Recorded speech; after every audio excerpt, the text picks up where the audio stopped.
Baik, kembali lagi bersama saya. Assalamualaikum warahmatullahi wabarakatuh. Sekarang dibahas mengenai privilege dalam hukum jaminan, yang mana disusun oleh saya sendiri. Privilege atau hak istimewa sosial merupakan hak istimewa yang dimiliki oleh seseorang atau sekelompok orang dan tidak dimiliki oleh pihak lainnya. Hak privilege dapat muncul dari hasil stratifikasi sosial dengan adanya perbedaan akses untuk memperoleh barang dan mendapatkan layanan yang sama. Privilege yang terikat erat dengan diskriminasi serta muncul karena adanya kesenjangan ekonomi yang mempengaruhi kesenjangan sosial. Hak privilege merupakan jaminan khusus yang didasarkan pada undang-undang.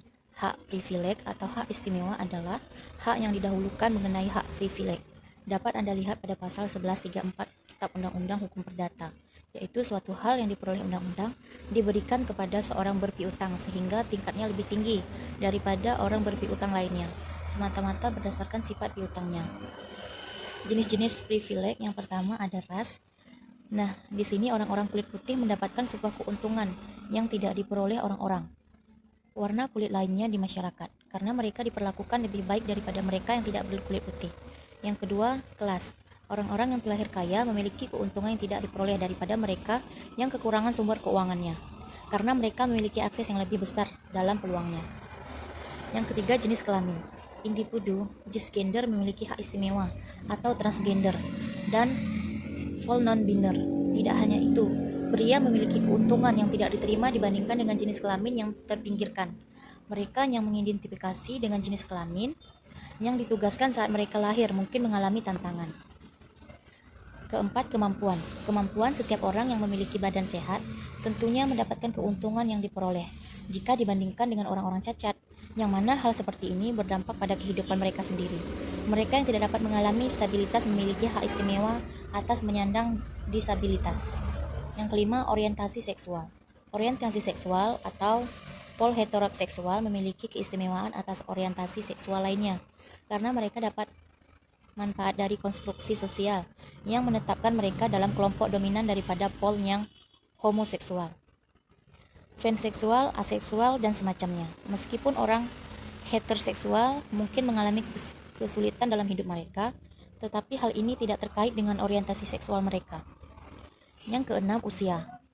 Mengapa usia menjadi hak istimewa? Grimmett, sebagian besar masyarakat konsumerisme mendefinisikan tentang bagaimana orang-orang konsumen dan produsen hanya memiliki sedikit kegunaan untuk orang-orang yang sudah pensiun. Dengan hal ini, kemungkinan dengan pendapatan yang tetap dan juga semakin tidak fotogenik. Ketujuh, agama. Slogan dari Critical Legal Study adalah Law is Polluted. Agama dan kepercayaan yang terdapat di Indonesia bukan merupakan keistimewaan atau privilege, tetapi merupakan hak atau right. Hukum di Indonesia didasarkan pada politik dan juga moral yang menetapkan agama yang merupakan suatu kepercayaan sebagai yang sakral. Yang kedelapan, ada pendidikan.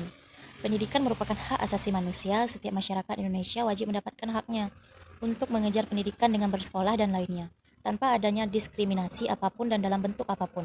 Maka dengan itu, negara wajib melindungi, menghormati, dan juga memenuhi kewajiban untuk pendidikan masyarakat. Yang kesembilan, kewarganegaraan. Di dalam Undang-Undang Negara Indonesia tentang Kewarganegaraan juga disebutkan adanya pemberian kewarganegaraan Indonesia kepada orang asing secara istimewa. Artinya, orang yang diberikan status istimewa sebagai warga negara itu tidak perlu mengajukan permohonan secara khusus untuk memperoleh kewarganegaraan Indonesia, atau tidak perlu melengkapi banyak persyaratan seperti naturalisasi biasa. Kesepuluh, ada penampilan.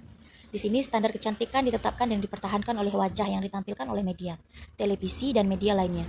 Untuk waktu yang lama, kecantikan berwarna putih, kurus, dan cisgender Indonesia, orang-orang yang kita pilih itu untuk dirayakan seringkali mencerminkan siapa yang kita anggap cantik, dan mereka yang memiliki ciri-ciri fisik terkenal mendapatkan manfaat dari hak istimewa cantik. Yang ke-11, ukuran badan. Bagi mereka yang mengatakan bahwa hak istimewa hanya bisa diterapkan dengan keadaan yang tidak dapat diubah, seperti halnya ras atau jenis kelamin, dan tidak dalam kasus-kasus yang berbeda di bawah kendali orang-orang yang berpengaruh, maka di gagasan tentang hak istimewa tubuh tetap diperdebatkan. Hak retensi adalah hak dari penerima kuasa untuk menahan suatu yang menjadi milik pemberi kuasa karena pemberi kuasa belum membayar kepada penerima kuasa. Hak penerima kuasa yang ditimbulkan dari pemberian kuasa. Di sini hak retensi tersebut dapat dilihat dalam pasal 1812 KUH Perdata, yaitu penerima kuasa berhak untuk menahan kepunyaan pemberi kuasa yang berada di tangannya hingga kepada dibayar lunas segala sesuatu yang dapat dituntut akibat pemberian kuasa. Mungkin sampai di sini yang dapat saya jelaskan mengenai materi ini. Lebih dan kurangnya saya mohon maaf. Wabillahi taufiq walhidayah.